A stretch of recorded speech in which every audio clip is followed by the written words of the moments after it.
आज मैं आपको 4 ऐसी सच्ची कहानियाँ सुनाने वाली हूँ जो बहुत ज्यादा क्रीपी एंड डिस्टर्बिंग है और आज तक अनसॉल्व्ड।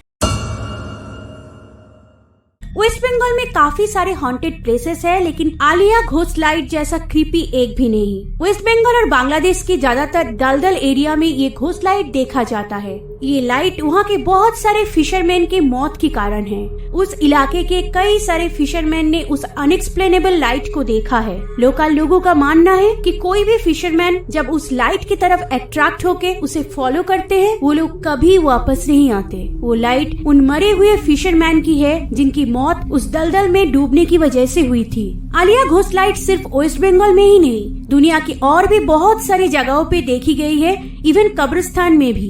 इन लाइट्स को पैरानॉर्मल या स्पिरिट्स के साथ कनेक्ट किया जाता है। साइंटिस्ट ने एक्सप्लेन किया है कि शायद फॉरेस्ट की किसी इंसेक्ट लाइक जुगनू या फिर कोई और क्रिएचर ये इल्यूशन क्रिएट करती है, लेकिन वो ये एक्सप्लेन नहीं कर पाए कि उन फिशरमैन के साथ क्या हुआ होगा जिन्होंने उस लाइट को फॉलो किया, क्यों वो कभी वापस नहीं आए।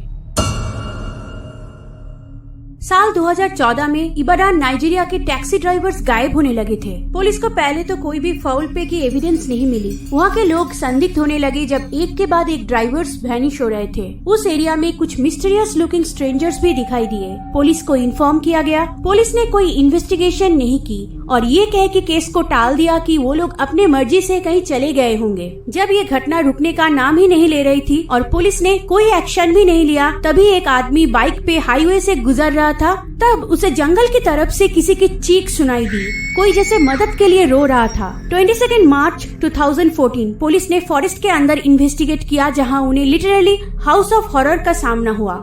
एक अबंडन बिल्डिंग के अंदर था countless decomposed human dead bodies. उनमें से ज्यादातर एक चेन के साथ बंधा हुआ था। उस जगह को सर्च किया गया तो और भी इंसान की बॉडी पार्ट्स मिले। उनके हाथ या पैर कटा हुआ था। उस एरिया के जंगल से मिले बहुत सारे इंसान की खोपड़ी, झाड़ियों के पीछे और केव के अंदर भी। उन डेड बॉडीज के डिकम्पोजिशन स्टेट को देख के अंदाजा लगाया गया कि उनकी मौत एक साथ नहीं हुई थी। 20 ह्यूमन बॉडीज और 100 से भी ज्यादा ह्यूमन स्कल्स मिला उस जंगल से। और एक बिल्डिंग से मिला उन विक्टिम्स के सामान, जिसमें था ड्राइविंग लाइसेंस, कपड़े और बच्चों के खिलौने। इस दौरान 15 लोगों को बचाया गया जिन्हें चेन के साथ बांध के रखा गया था, सारे के सारे मेलनरिश्ड। जब उनका इंटरव्यू लिया गया तब वो नहीं बता पाए कि उन्हें वहाँ कौन ले गया था, लेकिन वो लोग इतना बता पाए कि उन्हें किडनैप किया गया, उन पे टॉर्चर होती थी और हफ्ते में एक बार उन्हें खाना दिया जाता। आज तक ये क्लियर नहीं हुआ कि उस जगह आखिर क्या हुआ था या फिर किसने ये सब किया। ऑफिशियली किसी को चार्ज नहीं किया गया है इस केस में।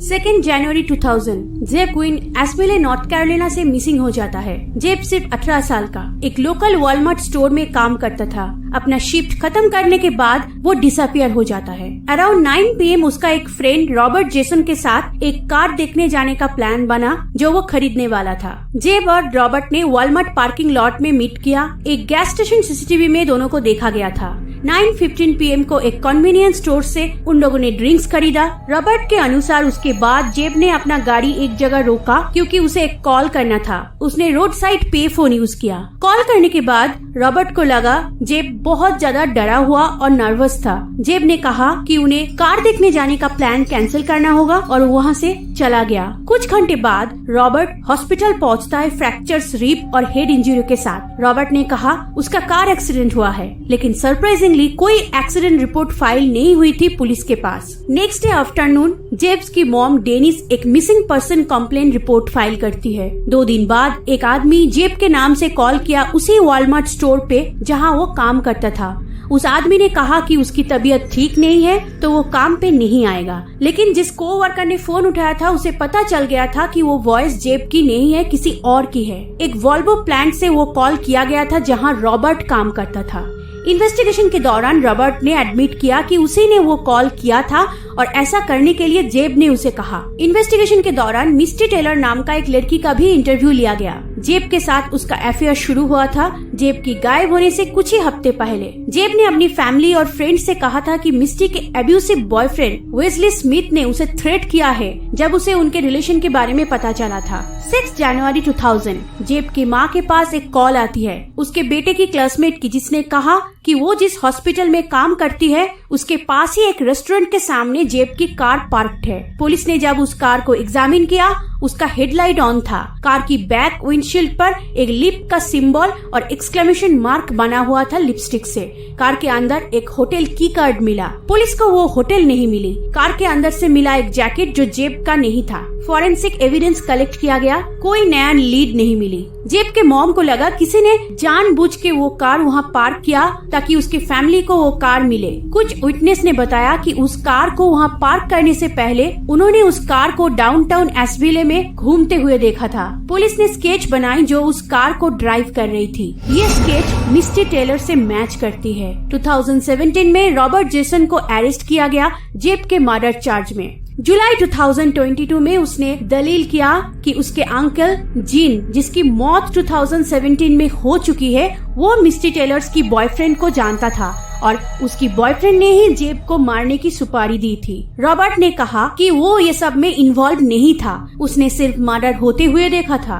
जज ने इस बात को एक्सेप्ट किया और उसे 150 to 189 साल की सेंटेंस सुनाई। रॉबर्ट के अंकल जिंदा नहीं थे इस बात की गवाही देने के लिए, तो किसी को नहीं पता आखिर एक्चुअल में जेब के साथ क्या हुआ था।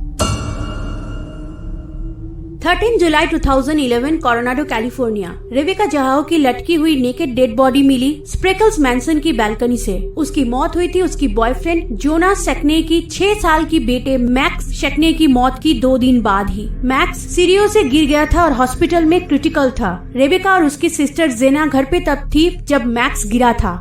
16 जुलाई 2011 मैक्स की हॉस्पिटल में मौत हो जाती है। रेबेका की मौत को सुसाइड कह के रूल आउट कर दिया गया, लेकिन उसकी सिस्टर ये मानने के लिए तैयार ही नहीं थी। 12 जुलाई 2011 रेबेका ने अपनी सिस्टर को एयरपोर्ट ड्रॉप किया था और उसके बाद जोना के भाई एडम को पिक किया। उस शाम को रेबेका, जोना और एडम एक साथ डिनर किए थे उनके और एक फ्रेंड हावर्ड के साथ। इसके बाद रेबेका और एडम स्प्रेकल्स मैंसन चले गए। जोना मैक्स की मॉम डीना रोमानो के पास गया। उस रात को स्प्रेकल्स मैंसन से लाउड म्यूजिक की आवाज आई। 14 जुलाई 6:45 AM एडम को रेबेका की बालकनी से लटकती हुई नूड बॉडी मिली। उसके रिस्ट और एंकल्स बंधे हुए थे। एडम ने 911 कॉल किया 6:48 AM। जोना को भी मैसेज किया। बॉडी को उतारा गया। पुलिस ने ऑटोप्सी की। क्राइम सीन में और कोई DNA नहीं मिली। पुलिस ने इस केस को सुसाइड डिक्लेयर कर दिया, लेकिन रेबेका की फैमिली मानने के लिए तैयार ही नहीं थे। वो श्योर थे कि उसने सुसाइड नहीं किया।